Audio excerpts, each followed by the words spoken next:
Good evening. It is my great pleasure to introduce our distinguished speaker this evening, Professor Angela Zhang. Professor Zhang is a renowned authority on Chinese tech regulations. Currently, she is a professor of law at the USC School of Law. Her extensive research and writing on tech regulations have earned her widespread recognition. Her new book, High Wire: How China Regulates Big Tech and Governs Its Economy. It was released in March 2024 and has been featured in major international news, including the New York Times, Bloomberg, Why China, and MIT Tech Review. I just checked before I came down, and her book has received 5-star review on Amazon. Now my books received 0 stars. Professor Zhang is currently delving into regulations of artificial intelligence. Her interests span law and economics, particularly transnational legal issues affecting businesses.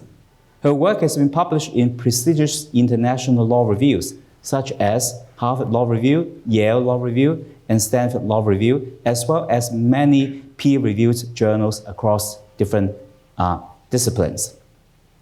Before joining USC, Professor Zhang taught at the University of Hong Kong, New York University School of Law, and King's College London. She has also a rich background in legal practice, having worked as a bankruptcy lawyer in New York and also as an antitrust attorney in Brussels.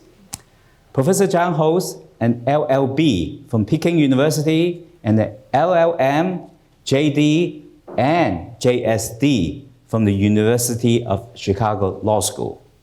Please join me in welcoming Professor Angela Zhang. Without further ado, I'm going to turn over to Angela. Take it over, please. Thank you.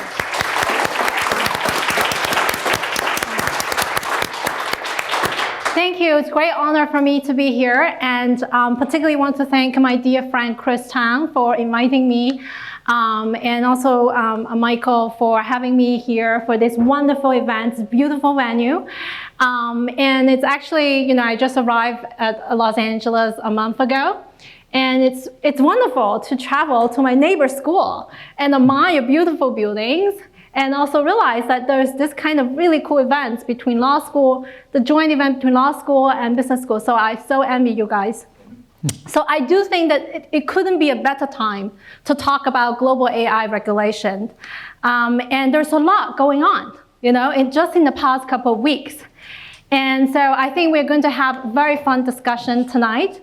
And I'll start by giving you kind of like a global landscape of what's been happening, particularly in the 3 major jurisdictions, the United States, Europe, and China.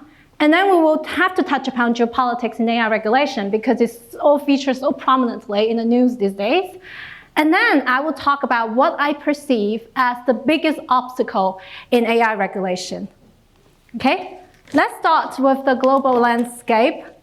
We see, particularly with the emergence of ChatGPT, there is a significant rise of interest among different countries in regulating AI, and you heard that a lot in the news. And the country that has pioneered this global race to regulate AI is the European Union, right? We know that the EU has promulgated this sweeping EU AI Act last year and set up a very ambitious regulatory framework to regulate artificial intelligence, right? So they created the risk-based model and to decide how you want to regulate AI according to the risk level of different technology. And generative AI is also part of this regulatory framework. But one thing I want to particularly emphasize, is that despite the fact that EU has done a lot in regulating AI, it has not imposed a license requirement on AI products. In other words, if you're an entrepreneur, you want to introduce a chatbot to the EU market, you don't need to get an ex-ante approval from EU national agency or European Commission before you launch your product to the market. And for the most part, the EU regulation relies on self-assessment. What does that mean? It means that if you have deep pocket, you have very good lawyers, you can check the box and get things done, okay? So it mostly rely on self-assessment. And actually, this kind of regulatory framework EU has created a massive legal industry in support of this kind of legal compliance. But it's not like an insurmountable, obstacles for firms to deal with this kind of hassles. But another thing I want to mention is that when we talk about AI regulation, it's not just about those laws that have the name AI on it, okay? Very oftentimes, these companies are subject to law that are pre-existing, right? Just think about IP law, data privacy law, right? And competition law. And this is precisely the problems, the challenges AI companies have faced in Europe right now, right? So think about Apple Intelligence. They delayed their launch in the EU because of the concern of the Digital Markets Act, which is a new piece of antitrust legislation, like ex-ante form of competition legislation EU recently introduced. So because Apple was concerned about interruptibility issues. Now, Meta also delays Llama 3 into the EU market because of concern of data privacy. Remember what Mark Zuckerberg was saying? They were touting that, oh, we are going to have wonderful AI products because we have so much data of our Facebook users. But the European authority were deeply concerned about the potential violation of GDPR. And that was the reason why, Llama, they did not introduce the latest model into the EU, right? And already companies like OpenAI, Microsoft, they were investigated in EU, right? And particularly the data authorities. The national authorities are particularly aggressive in investigating this company for data violation or antitrust violations, right? So all these things that are happening in the EU are kind of holding back, Europe's AI progress. Now let's go to China, right? Now, if you read the news of what happened to China, there seems to be a lot going on, right? China appears to be particularly aggressive in regulating AI. China was the first to introduce regulation to regulate a recommendation algorithm. China was also the first to introduce regulation to regulate deepfake. And when ChatGPT emerged, China was the first to introduce rules to regulate generative AI, okay? And then people's first reaction was like, yeah, because this is an authoritarian government, so they was very concerned about AI content, want to make sure that this AI output is politically aligned with the Chinese government. So it's it's not a surprise that Chinese government is taking such a hard stand on AI regulation. But in my book, which recently published last year, I challenge this perception, right? Particularly I introduced the so-called dynamic pyramid model to help us think about, in general, China's regulatory governance. And most importantly, when you put yourself into the shoes of policymaker, you realize very oftentimes they're walking on high wire when it comes to regulation. And it's, AI regulation is it's no exception, right? So in this model, we look at the structure of the regulatory process, we look at the process, structure of the regulatory policy, and then the process as well as the outcome, right? And when we apply this model to analyze what's happening with China's AI regulation, my conclusion is that the regulatory stance of China is actually more lax than it seems, right? And because AI can bring tremendous commercial benefits for Chinese AI industry. And I recently published this article, we just released, officially published by the Columbia Transnational Law, and I talk about the promise and perils of China's regulation of AI, and I particularly want to highlight, you think about it, the Chinese government is simultaneously an investor, a policymaker, a customer, and a supplier in the whole AI supply chain. It doesn't have strong commitment in regulating this technology, right? So I predict that China will take a very lax stand in regulating this technology unless something disastrous happens. And that also, it could be a potential dark side of China's very tolerant approach to regulation. Now, what about the United States? right? I mean, so in this country, we rely a lot on companies, okay? And the funny thing is, these companies are asking for regulation. They are the most vocal proponents for regulation, right? I mean, Sam Altman went to Washington, D.C. and said, please regulate me. and Alphabet CEO said that we are a danger, we can cause catastrophe. And so these are the firms that volunteer and offer a lot of commitments to the White House and also to the public that they are going to do a lot of safety testing and red teaming and before they launch the products to the market, right? I mean, so we see a lot of self-regulation in this country.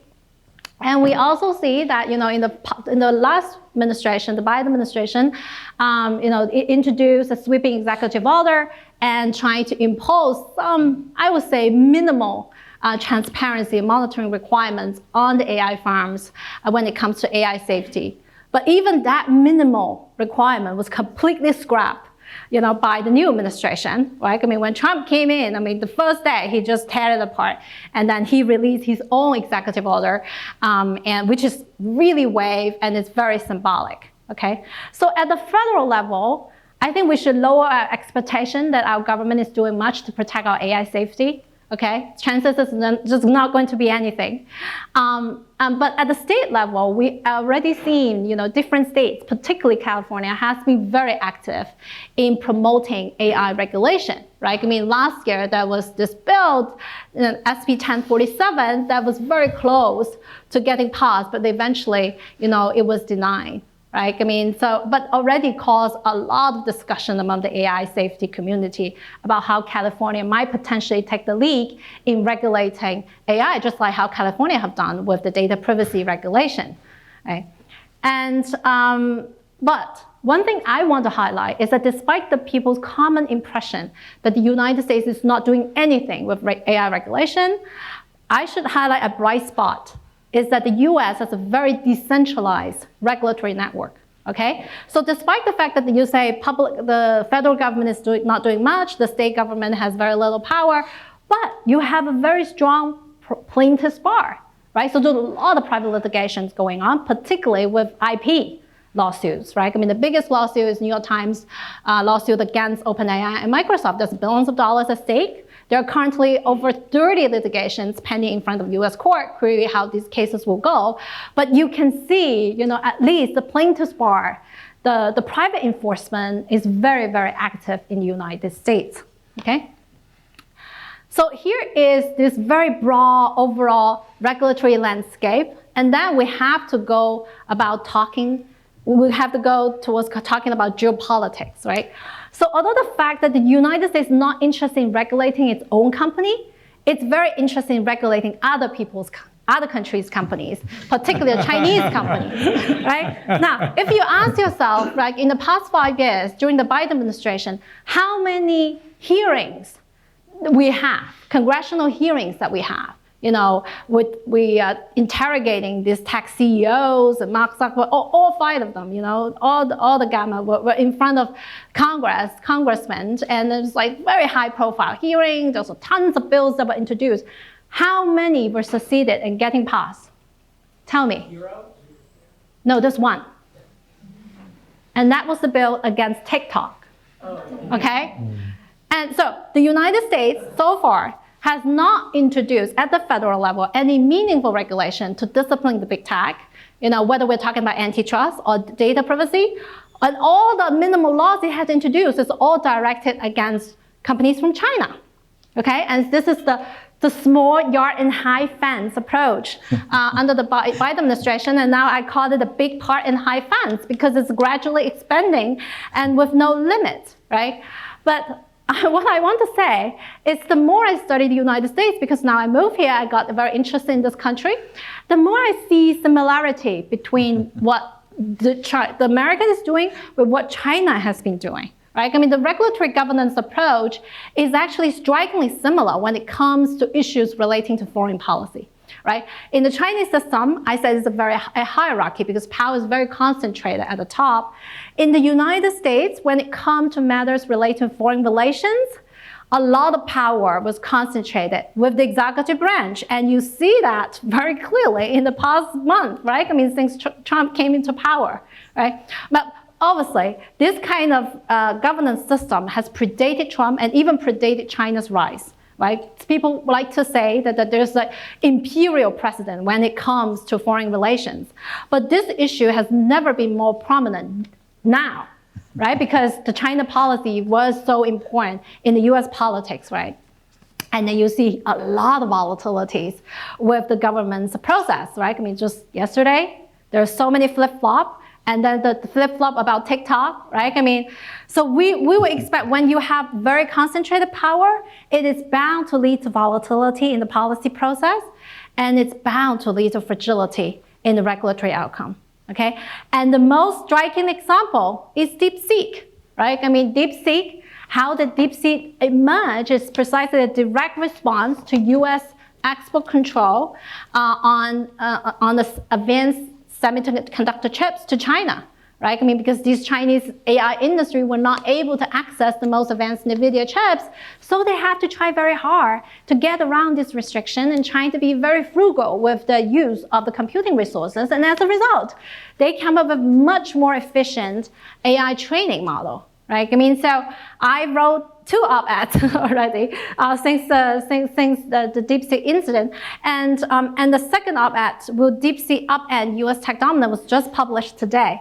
And in this opinion, I challenge the dominant narrative currently, framing the DeepSeek's rise as, as another example of the US versus China tech rivalry. I don't see it that way. I think DeepSeek succeeded not because, because of they're particularly very good. They're good. But more importantly, is the deeper reason has to do with the US tech industry's dominance. It's that the sector has been too concentrated, right? If you ask yourself the question, how come the Chinese can come up with DeepSeek while leading US tech firms like OpenAI and Anthropic, they can't. These are the industry leaders, right? I mean, why couldn't they think of this low-cost model, right? People say necessity is the mother of invention. Yes, that's true. But at the same time, these research methods have been there for a long time. And actually, the US researchers were the first to discover that there's many ways that we can improve the efficiency of training with AI. And DeepSeek is not the only one in succeeding in doing that. In the past year also, almost all the major AI labs in China have made significant advancement in AI training and with significant improvement in cost efficiency, okay? And so it's not just a one-off event, it's not just one company, and it's not just overnight success. So the knowledge is public, it's out there, but our Silicon Valley firms were not that interested in pursuing this line of research, at least not as aggressive as the Chinese counterpart. And it's not just about hubris, it's not just about arrogance, it's not just about blind sight. In my opinion, it's about business. Because if you look at this industry, right, who control the monopoly position in the supply chain? NVIDIA and the cloud computing firms at the top. And all these companies have made significant investment downstream and directly invest in these AI firms, right? I mean, so in a way, AI industry is quite vertically integrated in the United States. If you think about it from the standpoint of the upstream firm, it doesn't make too much sense to aggressively cut costs downstream, right? Because it might potentially cut into their monopoly profits upstream. Because that's where the money is. That's where the market capitalization comes from. That's where the frenzy and the passion of the investors come from, right? I mean, so I think the market reaction has proved my point, right? I mean, you see NVIDIA on the first day lost over 17% of its market cap, right? So this is not a story about geopolitics. It's more a story about, a Chinese company challenging the tech oligopolies in the United States, because in our country, we didn't do enough to regulate and discipline tech firms, and this sector has been too concentrated. They were not interested in improving cost efficiency downstream, and the Chinese player come to challenge them. But in my opinion, I don't think geopolitics is the biggest obstacle to AI regulation and AI safety, right? And people start to worry, and I personally also worry, right? I mean, because the United States said that this is a Sputnik moment for us because China has almost surpassed us in AI capability.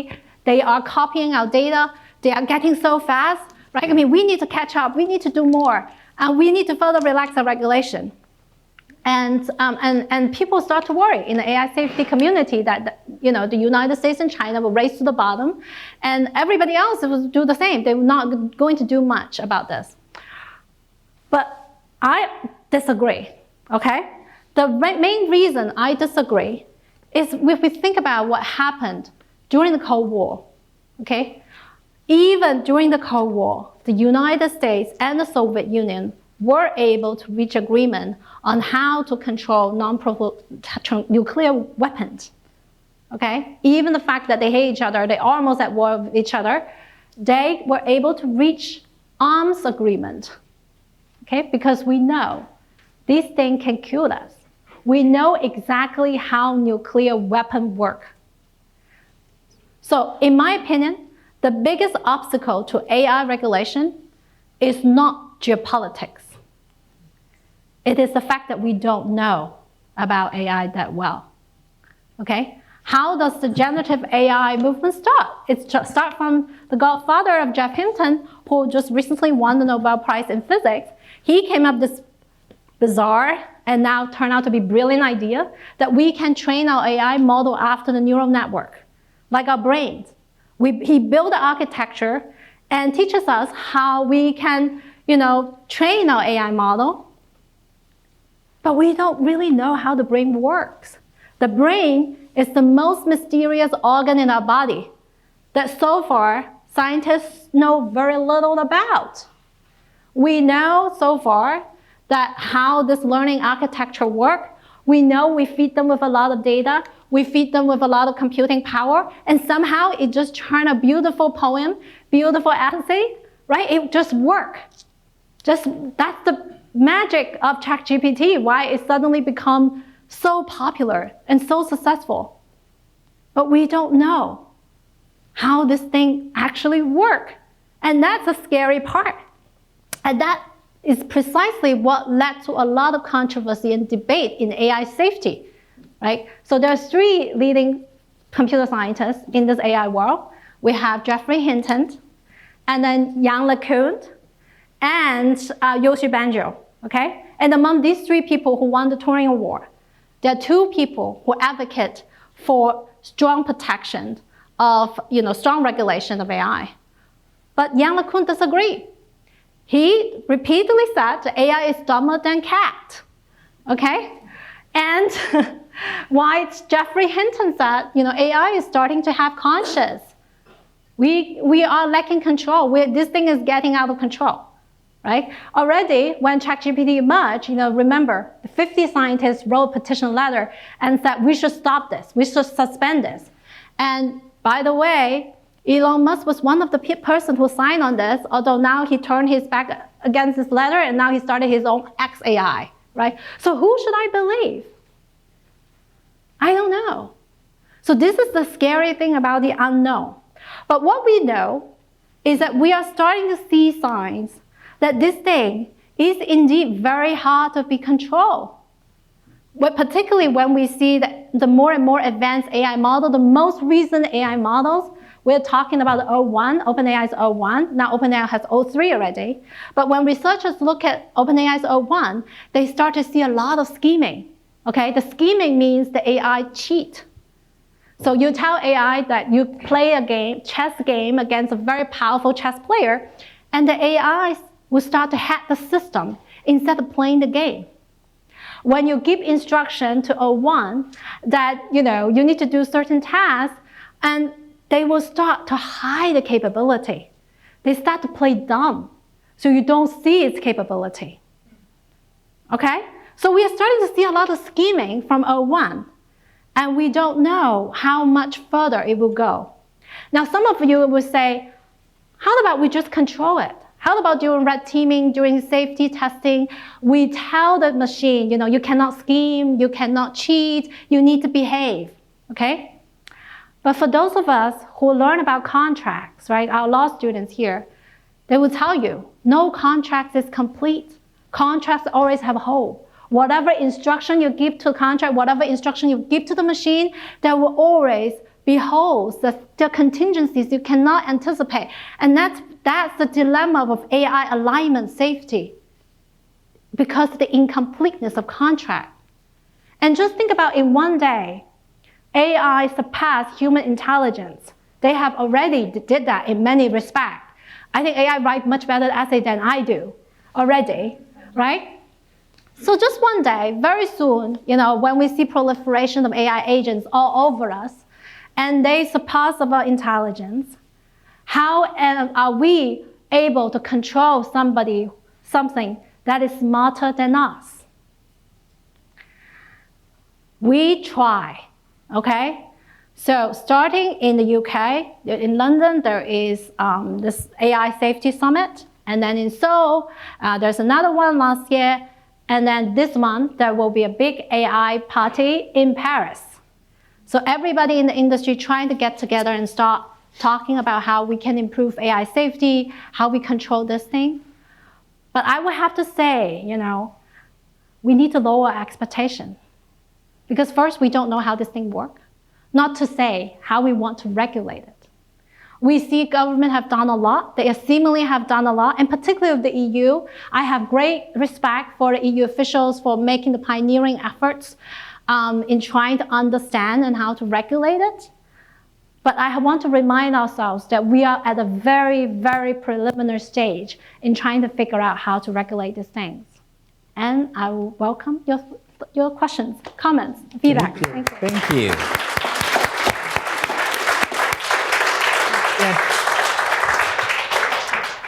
Angela, that was amazing, and I learned so much from you, and I think I want to pick up on one of the themes of your talk, which is the uncertainty about this thing that we're regulating. Yeah. So I kind of want some guidance from you as to how frightened I should be, because on the one hand, we're hearing very extreme approaches to how powerful this is and what it can do. And I can tell you, in my own experience, I've also had very different views. So on the one hand, I agree, it's a very good editor. When I write an email, it's very awkward, and I put it through ChatGPT, and it makes it beautiful. On the other hand, I asked it to write my exam, and it did a terrible job. And I asked it to write an answer to the exam I did write, it did a terrible job. And with self-driving, Elon Musk promised me almost 10 years ago that I wouldn't have to teach my children how to drive.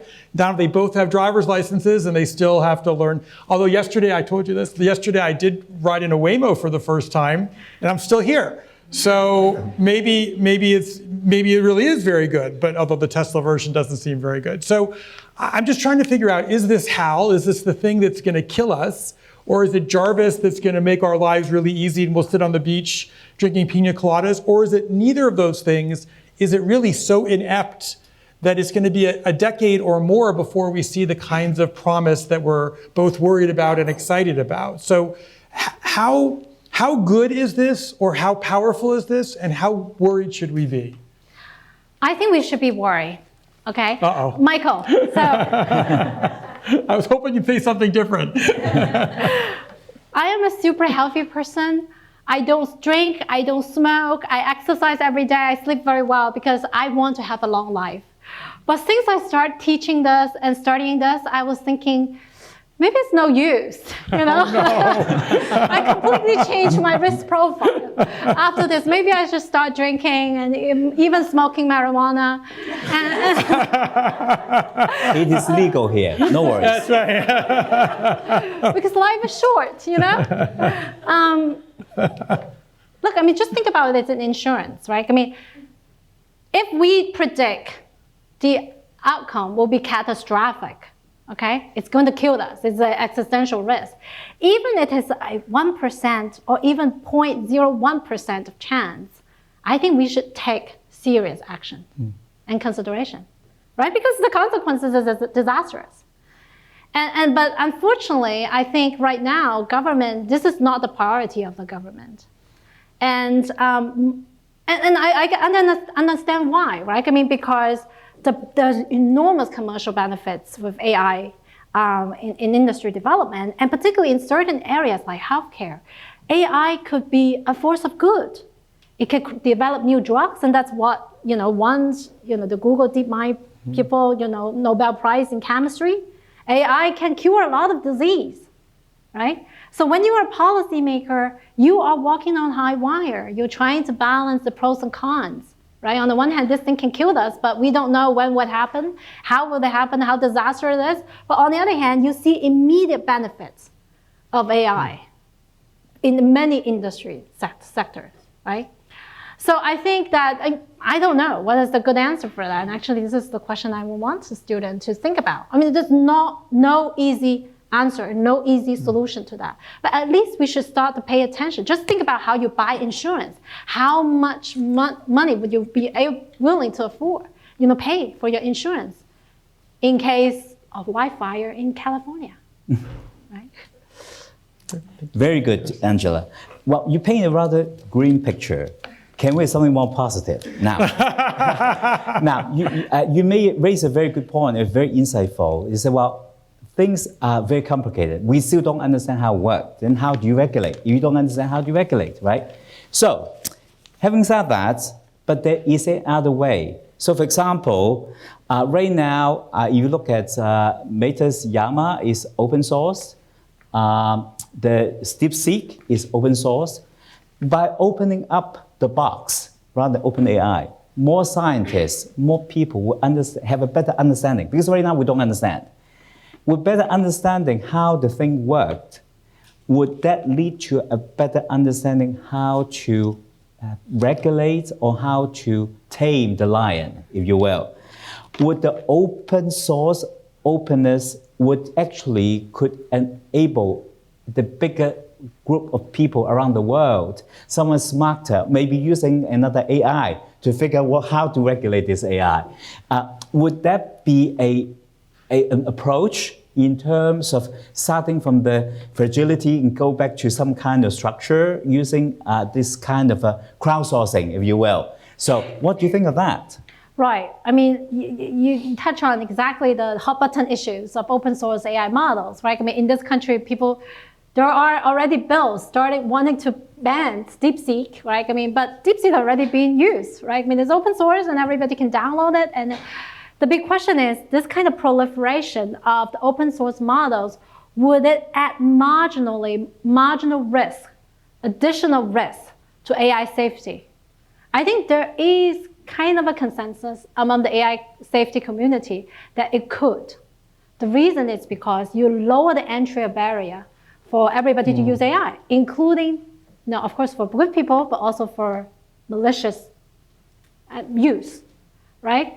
So, and think about, now AI become much cheaper, right? Very affordable, very accessible, and it's so open, right? I mean, you can download the code and put it in your USB stick, and that's so simple, right? So then there will be bigger concern that there will be bad actors who will deploy AI for malicious use.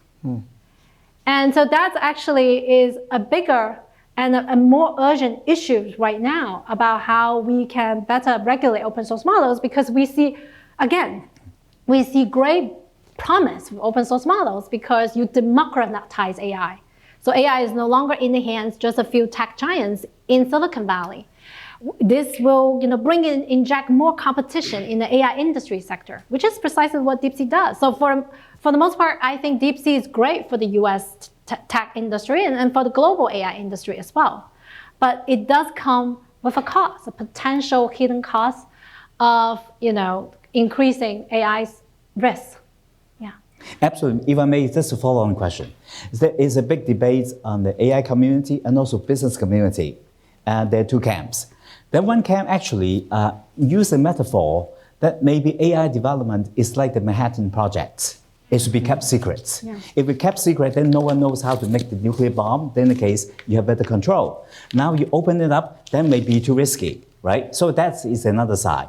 But then on the other hand, if you keep it close, like the OpenAI, now Sam Altman has doubts. He just make a remark. He said, well, maybe we're on the wrong path of the history, being closed.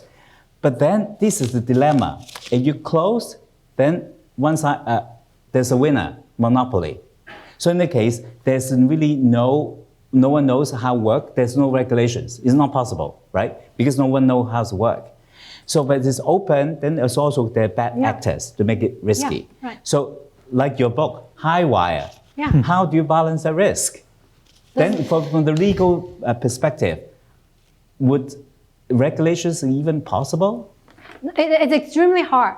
For the most part, a lot of regulation will give exemptions to open source models because it's very hard to trace the liability. Who will be liable, right? I mean, so this is a very big question for open source model. But by the way, neither Llama nor DeepSeek will be treated as truly open source model under law, because they're not really open source. They're just open weight models because they don't really open their, they did not, disclose the database. There are a lot of things they didn't disclose. They don't qualify as real open source models. They're just open weight models. Okay, so they are not exempt under the EU AI Act. So they were still subject to a lot of regulations. But nonetheless, it's extremely hard to regulate open source models because precisely the liability issues. And you're absolutely right to point out this kind of trade-off of closed source where you have dominance and open source where you have more competition but potentially greater risk, right? I mean, so how do you do that? I mean, it's hard. Yeah, there's no clear good answer. Sorry, I don't have good answer. Well, that's why we have this kind of forum. Michael, over to you. So the nuclear theme has come up a few times, and you mentioned it in your talk too, and you look at it as a source of inspiration. You said, look, if even during the Cold War, US and Russia and China could agree on some non-proliferation agreements, then surely we can do it now too when we're not really at war. We're rivals, but we're not at war. But I wonder if there isn't a very different incentive in this sense. With the nuclear weapons, the only real advantage of developing better nuclear weapons or more nuclear weapons is that you could, in a war, conceivably use them. But the nature of nuclear weapons is such that you can't really use them. So there isn't really an advantage to anyone. Once you have 10,000 warheads, the advantage of going to 20,000 warheads is negligible. There really isn't much of an advantage. On the other hand, with AI, the commercial advantage and the strategic advantage of developing more and better AI could be tremendous, right? If the answer to my previous question is that it could really be very powerful, then there's a lot of peacetime incentive, right? A lot of economic incentive. You talked about, groundbreaking drugs. Imagine if one country everybody lives to 300, in another country they're living to only 70 or 80. Enormous advantages. And so I worry about the incentive of governments to regulate a technology that could give them tremendous advantages in the global marketplace. So it's not just that, what is a corporation's incentive to restrain itself because it wants to make money, but the nation states that are competing and trying to regulate this, maybe their incentive is not to regulate it at all. Maybe the incentive is just subsidize it and let it go at as fastest pace possible, so that, because otherwise the rivals will do it, and then what will happen? So I'm very worried about the race to the bottom here and the incentive to regulate from these countries. So can you, last time you didn't make me feel any better, can you make me feel better this time, or am I gonna feel worse again? I think you might find some comfort in the EU. Okay. So this kind of race to the bottom dynamic, we definitely see it in both the United States and in China. In the United States, it's still slightly better because it has a more decentralized legal system. So you have the plaintiff's bar, you have lawyers here, right? Bring lawsuits. Okay, so this private litigation will continue and go on, but lawsuits, they're exposed. They don't prevent ex-ante harm. They don't prevent you from a catastrophic risk that came out of the blue. For that kind of thing, you still need to rely on public ex-ante regulation. Unfortunately, there's not going to much, right? But I think the EU do generally want to regulate.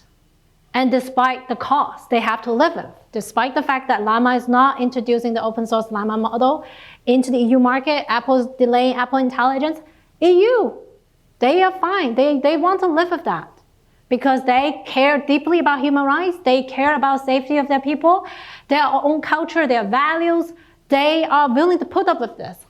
Okay, and then at the end of the day, these companies seeing the huge EU market, they can't lose the market. So companies will either have to adapt their models, they need to change and to cater to the EU market. But EU want to do something different, and that's why they make tremendous effort to lead in AI legislation and try to do a lot of things. But policymakers, industry leaders in the United States and China will be pointing at the EU and say, look, they are the regulatory superpower, but they're not the AI superpower, right? So I don't know, maybe 5 years from now, 10 years from now, would us still be laughing at EU? Or are we just praising them for the prescient efforts, at least in making the efforts in trying to think about how to regulate? Now let us switch topic to about innovation. 2 weeks ago, you wrote a piece in Financial Times about in terms of DeepSeek, in terms of the innovations and in terms of the distillation using existing open ideas right now. So for DeepSeek, it was really a Sputnik moment because all the big tech firms, they have billions of dollars investment, they can do many things, all this powerful computing, and yet DeepSeek used a much second-tier older chips of NVIDIA, and then they were developed in a short period of time and only invested in $6 million. Yeah. Now, would that because that in this particular case, DeepSeek was founded by a hedge fund in a small unknown hedge fund in Hangzhou. Yeah. No one heard of this person. He's also not really into this kind of thing. So it can fly under the radar screen. So that means that they can actually become more creative rather than Alibaba, because it's under scrutiny. So in the case, Alibaba, they have the AI, the Q1, but actually it's still slower, but it's still catching up. Would that be the case that maybe less regulations will inspire more innovations in AI? Well, I definitely agree that if you have less this kind of red tape, it will help innovation. But I do want to emphasize that DeepSeek is not just a one-off example. All the leading Chinese big tech companies, Alibaba, Tencent, ByteDance, they all have done something very similar, closely similar. Okay, and not to mention the other leading AI labs, right? And like Zhipu, like Moonshot AI, or even Kaifu 01 AI. Kaifu has been on the roadshow talking about his AI models for a year. Even in Silicon Valley and gotten these interviews with New York Times and touting how efficient he trained his AI model. I was always like, how come the United States still learn it today? Right? I thought Kaifu has been talking about it for ages, right? It seems like, so I think the people in Silicon Valley knows what China has been doing. They know that there's ways that you can improve and can train your AI models much more efficiently and using a fraction of the cost, but they just don't do it. As I pointed out in this opinion I just published today, right? There's a business case behind that because, at this downstream level, it's not that profitable anyway, but the most profitable businesses in the upstream is the chips, right? The computing resources. And so for a business standpoint, particularly when you look at those vertically integrated business, they want to push the sales. They want to project the image that there's a scarcity of demand for AI chips. We need tons of AI chips to train the next most powerful models, right? So they're not that interested in pursuing cost efficiency at the downstream level. So there's a business justification for that. By the way, don't short NVIDIA. Don't say that I say that. So very good. A follow-on question. So in this case, would DeepSeek would be the shockwaves to the AI tech industry in the US, because it shows that it's possible to develop a affordable, accessible, and sustainable AI model because it doesn't use that much energy. So now it's free. I download it, it's free. Yeah. So in the case, would we really pressure all the AI companies to rethink about the business model and how to monetize the investment? So that's why trigger a lot of short sales of all these companies. Yeah. Would that be the way to actually push more companies before there's no business incentive for these AI companies to do good? So would DeepSeek, if something good come out of it, is push these companies to care about all these issues? Exactly. That was the point I make in the article, is that the United States does not want to regulate its own tech firms, okay? And the government, Donald Trump is rubbing shoulders with all these big tech mongols, right? I mean, you see that, in his inauguration. There is nothing done. And the irony is that when they regulate the Chinese tech firms by imposing very strict export control, they inadvertently inject competition into their own tech sector. So because DeepSeek now brought the challenge to the leading US tech giants, right? I mean, because they bring much more competitive products. So now you are actually, so I do see that from the perspective of an antitrust standpoint, DeepSeek is doing good for American industry. It's bringing tremendous benefit to the industry and a tremendous benefit for consumers like us, right? I no longer pay $20 to OpenAI to use ChatGPT, right? I mean, I use the DeepSeek for free. Exactly, because even Microsoft just announced that they're going to introduce DeepSeek in Windows 11 for free. Yeah. It's amazing. Yeah, Michael, over to you. I didn't hear that, wow. So you definitely persuaded me to be scared. I'm not sure you persuaded me that anybody has an incentive to regulate this. You also made it clear that one of the real challenges in regulating this is that we don't, even if we have a model of what the basic training model is, we don't really know what's going on when it makes a decision, when the software makes a decision, because there's no code that tells us, if you do this, then you do that. It's we give it a lot of data and then it sort of trains itself. So we don't really know how it works. So if we could, let's say we put you in charge of the whole world, so we'll make it easy. What would regulation look like that would both allow for innovation but also protect us from all of the dangers that you've been talking about? I mean, when I was a kid, I still read a lot of science fiction, and you may be familiar with the Isaac Asimov books and the 3 laws of robotics. With the idea of first being, that I forgot exactly how it goes. I think they have to not harm a human being or allow a human being to come to harm. Second law, which is subsidiary to the first law, you must obey human beings. And the third, don't allow yourself to be harmed. But that, it turns out in the books, as he explores them more, you realize, actually those rules don't work either. That it seems so simple, it seems so logical, it seems so how could we regulate this, and what form would it take? Is it a coding, something that has to be embedded into coding, or the physical structure of the chips? Like, what would the regulation look like, and how would you even know that it was being enforced if we don't know the code and how it works? Right. I mean, you touch on exactly the most difficult challenge facing AI regulation. Darren Acemoglu, he has a paper which he talks about an idea. He proposed an idea. How do we regulate kind of like the unknown? Right? I mean, so in ideal scenarios, you can kind of like create a sandbox and develop this technology and use it, right? And once you feel comfortable with its use and you see no danger, then you continue to expand it, continue to develop it. So you gradually roll it out, right? Because during this process, during this control environment, you have it within your control. While you observe its behavior, its use, right, its development, before you gradually expand it. That's in a perfect scenario. But this is not the reality today, because countries went head-to-head with each other. We want to race, we want to compete, right? I mean, not realistic in the geopolitical context today, unfortunately. Well, I would like to follow on Michael's question. Let me use a metaphor. When you talk about AI, it's so complicated, we still don't understand how it works. So in a way that you cannot really control it. So it's like you can control my body, but you cannot control my mind.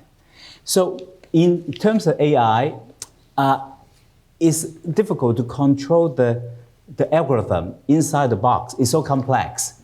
And also this learning is evolving as well. And once you get into the artificial general intelligence, like what OpenAI, the 03, 04 is pushing for, as like the DeepSeek, the newer model, is even much more difficult.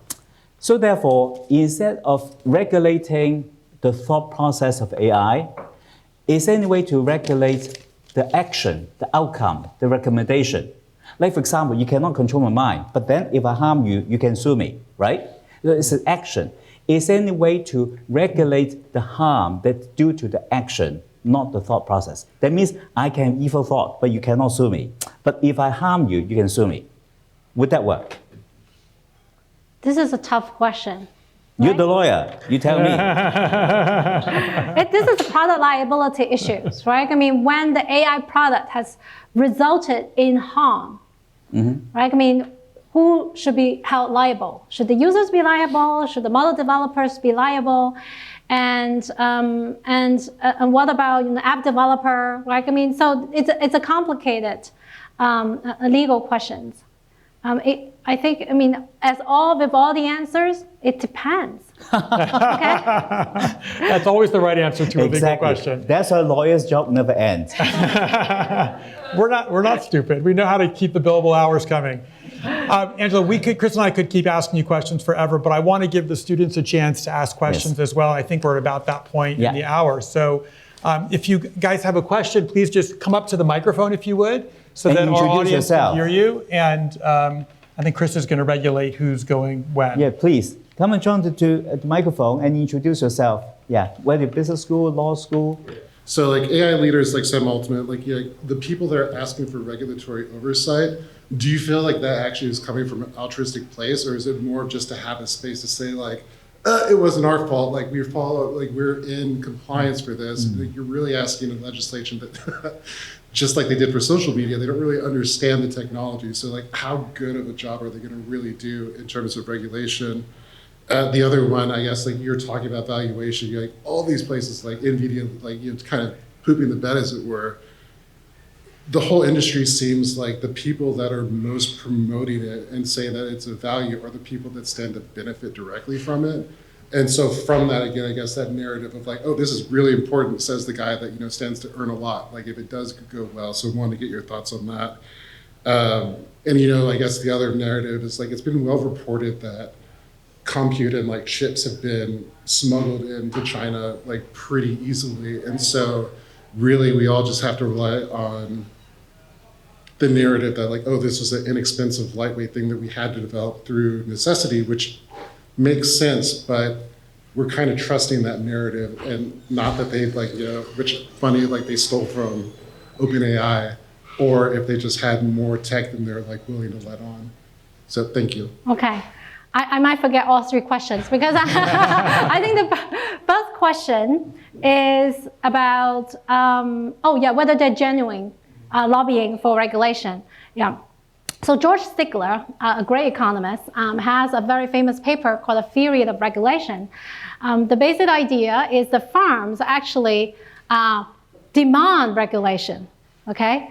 That there is the regulation is also demanded by the industry because they want to raise the entry barrier for other people, right? So they can compete better, right? I mean, so there's a lot of speculation that these leading AI labs would just wanted to lobby for a regulation at the level that they feel comfortable in complying. Well, at the same time, raise the entry barrier for everybody else, right? I mean, particularly if you think about, in the Chinese context, how China was able to adopt, its generative AI regulation with the consensus and building from all the leading AI labs and all the AI industry, right? I mean, that seems to be a plausible explanation. But at the same time, I do think that there are some genuine computer scientists who care deeply about AI safety. Okay, and particularly Anthropic is a company that is known for a very aggressive push for AI safety. They really hire the best people, and they exert tremendous efforts in trying to improve that. They also publish a lot. So I do think that within the AI community, there are some generally, good scientists, computer scientists who want to protect AI safety. And I also think that also benefits the industry, because what you don't want is that there's bad incident that happened that actually ruined the reputation of the industry.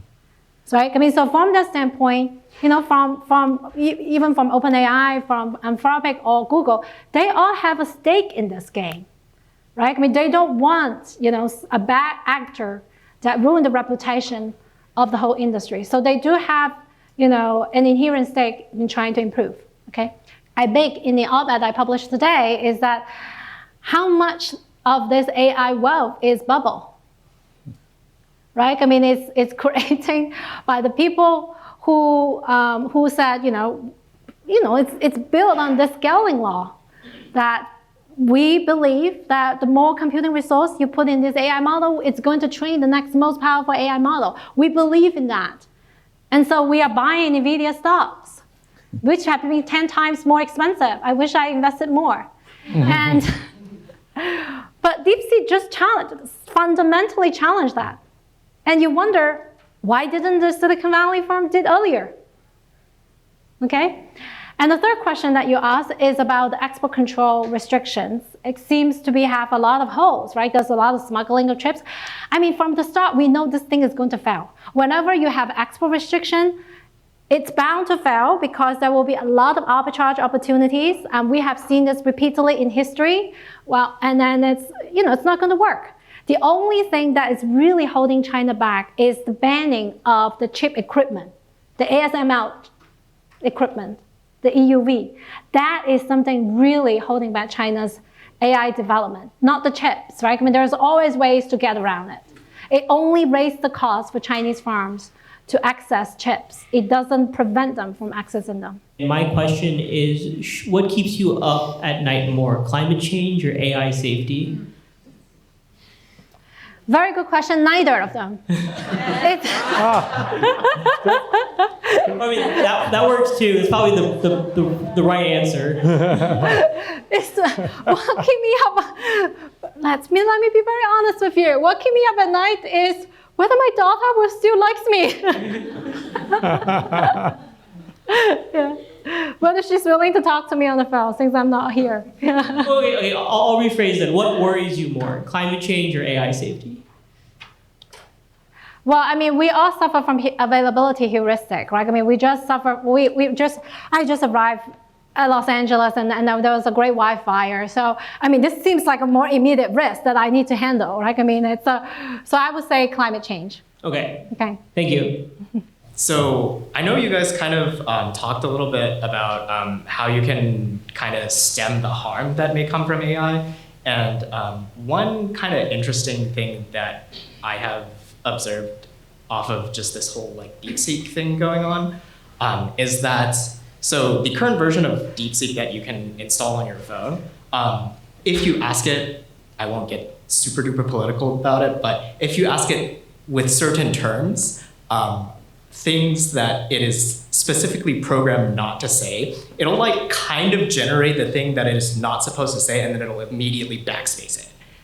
Yeah. That's kind of something that I've observed. So I guess part of the regulation comes in at the output of what the AI is, but also part of the regulation can be gotten around because since DeepSeek is such so much more efficient than a lot of the other AI softwares. I mean, you can like kind of install it locally. I have heard that you can get DeepSeek to say these particular things that it's not supposed to say by just installing it locally and installing your own model locally and asking it those particular questions. So I guess my question is, how are we gonna, if we're trying to regulate AI on the scale of just the app that everyone installs, how are we gonna like regulate AI on the scale that people like technical experts can like set up their own little zone?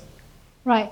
Well, I mean, you raise a very good question, and this is very much in the debate right now because DeepSeek seems to have some censorship, continue to censor its content and project the value of the Chinese Communist government, and then people in Washington are very unhappy about, right? I mean, but, some companies have tried to profit from this, like Perplexity, for instance. They have created their own version of the DeepSeek model that is free of censorship, free of data concern by saving the data in the US server, and they charge for a fee.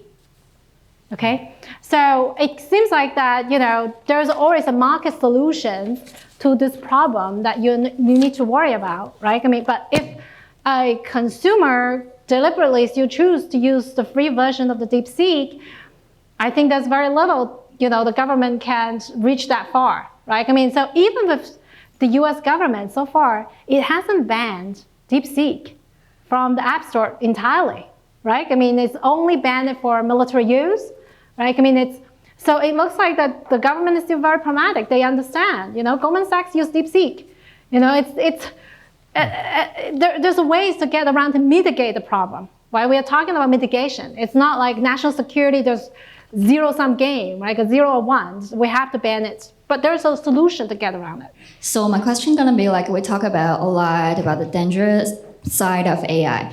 Like there's a tragedy happened last year, a teenager talking to an AI bot and committing suicide. So I wondered if this can be kind of as a like harm from AI.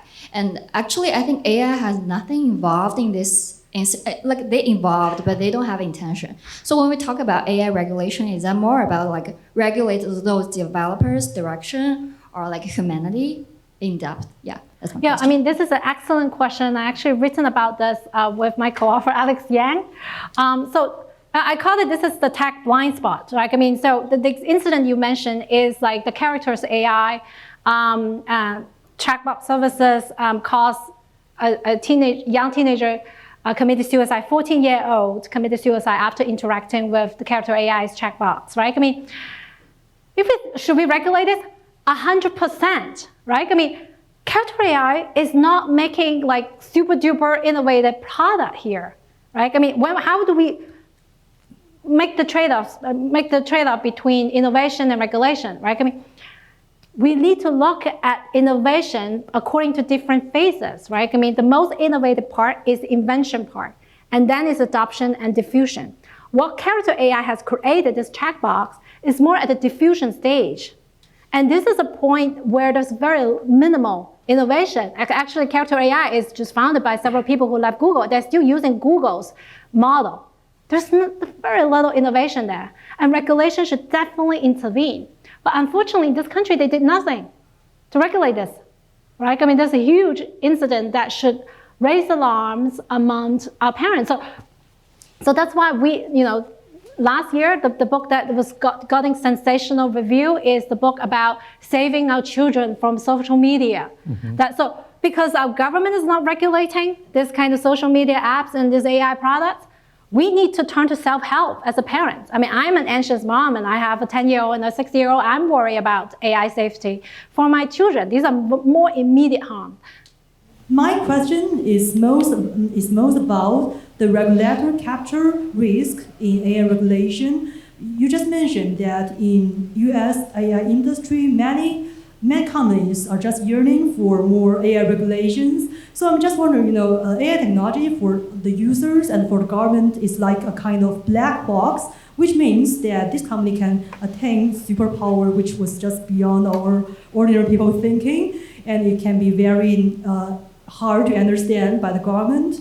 So it seems that this AI company really have some advantage to actually try to influence these governments with their own interest and maybe try to embed their own interest into the new regulation. And I think this is kind of like a global risk to both US and China. So I'm just wondering, how do you think of it?